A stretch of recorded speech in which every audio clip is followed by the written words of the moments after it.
Hello, good morning all of you. How are you all? So today we are back with quantum mechanical model of atom.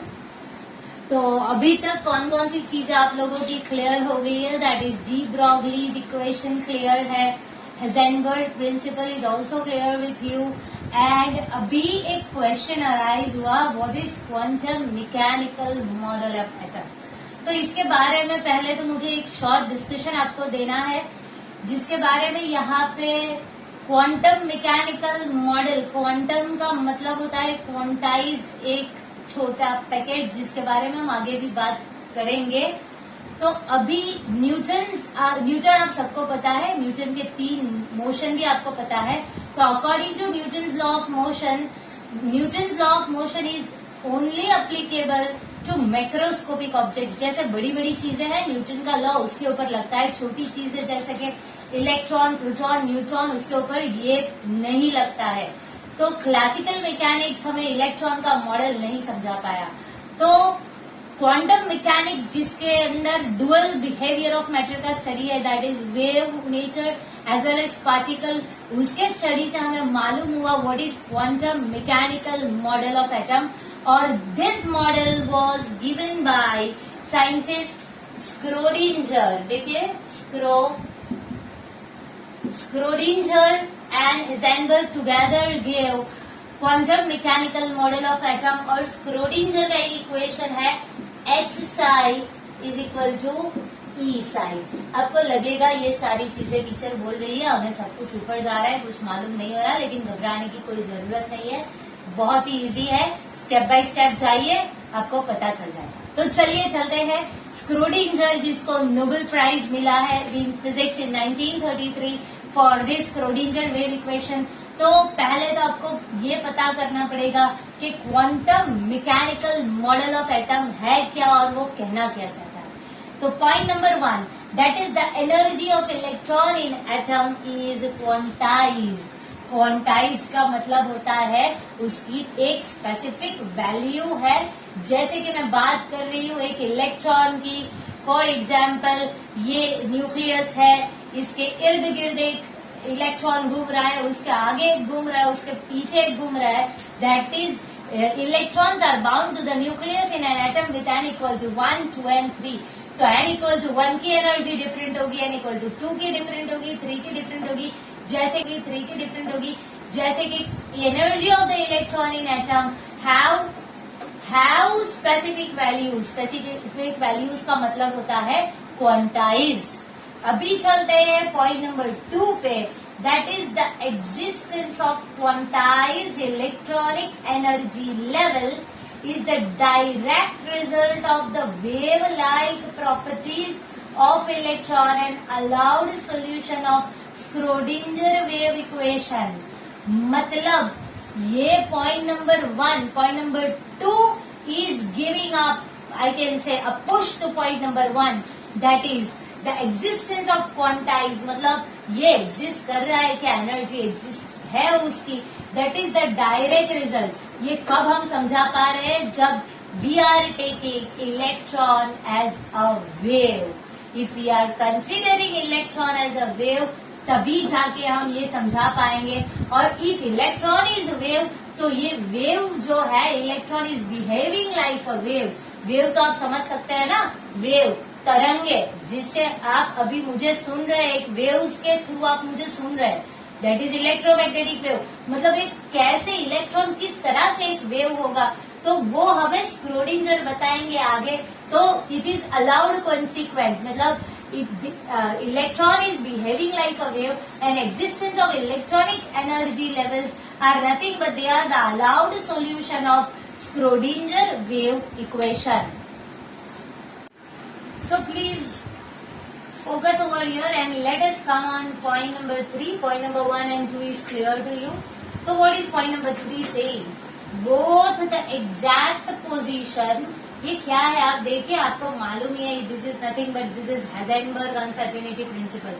Both the exact position and exact velocity of an electron and atom can not be determined simultaneously.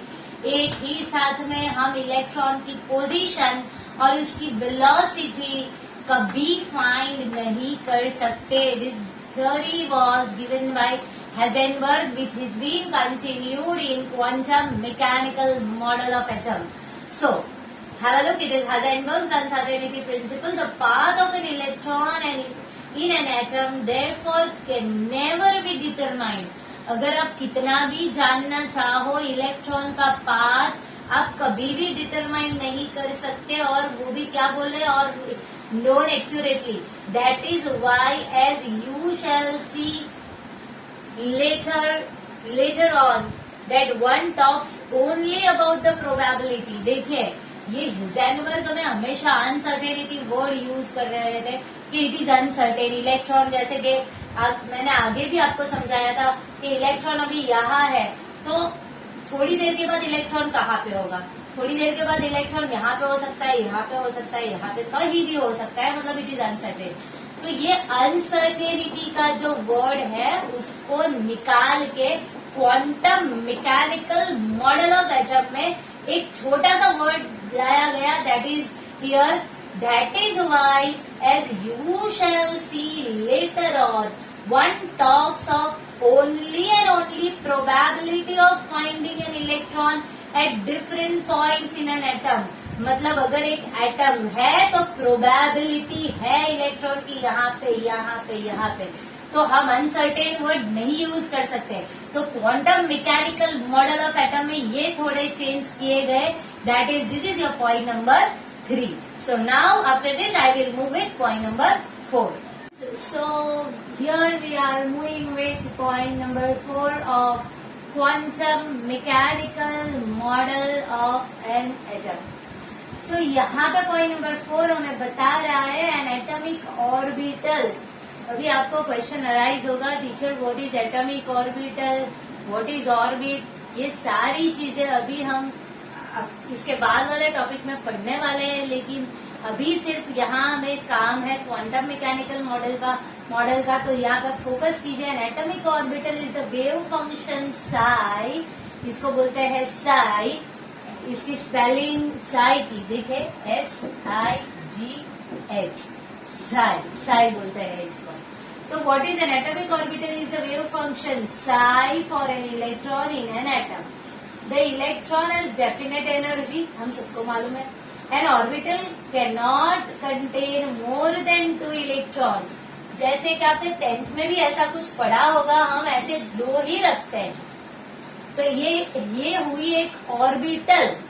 Orbit क्या है, orbital क्या है, ये सारी चीजें हम upcoming topic में पढ़ने वाले. लेकिन अभी आपको याद रखना है an orbital cannot contain more than 2 electrons. So in short, अगर मुझे इलेक्ट्रॉन के बारे में कुछ इन्फॉर्मेशन चाहिए या सारी इंफॉर्मेशन चाहिए तो वो मुझे कौन देगा? वो मुझे देगा Sai. In short, all the information about electron in an atom is stored in its orbital wave function psi. मतलब ये क्या है? ये जो एक ऑर्बिटल है, ये ऑर्बिटल को हम बता रहे हैं it is an orbital wave function psi. This is your point number 4. So now let us discuss point number 5. जैसे कि हमने अभी आगे वाले टॉपिक में, मतलब पॉइंट नंबर 2 में हमने डिस्कस किया, we are replacing the word uncertainty by the word probability. So the probability of finding an electron at a point within an atom is proportional to the square of the orbital wave function. That is, you can see magnitude of psi square. अगर psi की value कुछ negative भी आ गई तो ये magnitude है, square है, तो वो कभी भी नेगेटिव नहीं हो सकती. It will always come as positive. That is, psi square is known as probability density and its value is always positive. So from the values of psi square, मतलब इसको क्या बोलते हैं?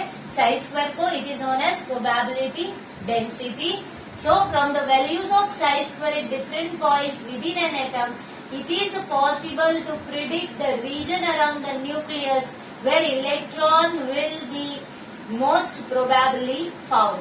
तो ये पॉइंट नंबर 5 प्रोबेबिलिटी डेंसिटी का है, जो हमें इंडिकेट कर रहा है कि from this value we can easily notify, we can easily find that where is the probability most for the electron to move around the nucleus. तो these were all 5 points. Again I will give you a virtual form of this video so that it will be more clear. Again and again, please see these 5 points, go through these 5 points thoroughly so that it will be more clear to you. So this was all about quantum mechanical model of an atom. So thank you all. So now we will move with the new theory.